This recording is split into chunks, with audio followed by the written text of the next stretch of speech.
многу дечки викаат абе хардкор сум ја, не ми треба. Колку бенефит гледаш од тоа? Не хейтам ни еден бренд, али луѓе што сакаат напредок плюс, ги користам нивните и се одлични. Аги, поради тоа што си човек кој што трпи многу транзиција од old school ерата, да речеме, до ова сега, и многу ми е мило што си човек кој што ги прифаќа новитетите. Кажи ми, од аспект на фитнес опрема, како straps, knee wraps, lever belt, кажи ми колку бенефит гледаш од тоа? Би кажал дека сум пробал и со и без нив, да сме реални, прогрес ќе се случи и со нив и без нив. Ама зашто да не искористиме нешто што не оддалечува од повреди и ни прави да сме поимуни и тоа тело да трае подолго, нели? Многу дечки викаат абе хардкор сум ја, не ми требаат страпси или не ми требаат бандажери. Тука би ги поздравил дечките од Gym Kit. Од Gym Kit, да. Извадија материјали кои што се поразлични од овие класични што ги, не хейтам ни еден бренд, али поразлични од овие класични што ги продаваат во суплементарни брендови или во Nike, во Under Armour, што и да е. Ги користам нивните и се одлични, особено за грб, страпс, влечење, за мртво дигање.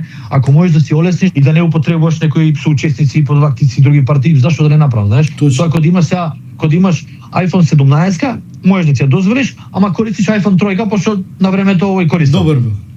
Добар бил и тој ќе заврши работа, ама сега ќе трепка сликата и ќе види како на МТВ на времето ќе прави. Така да дефинитивно сум за, особено луѓе што сакаат напредок плюс, а сакаат да товараат килажи и не се свесни што колку повреди може да нанесат и да магнетизираат со некористење на такви, препорачувам 10 од 10. Особено каеш што треба да ни е добро утро. Оче наш, така е. Да.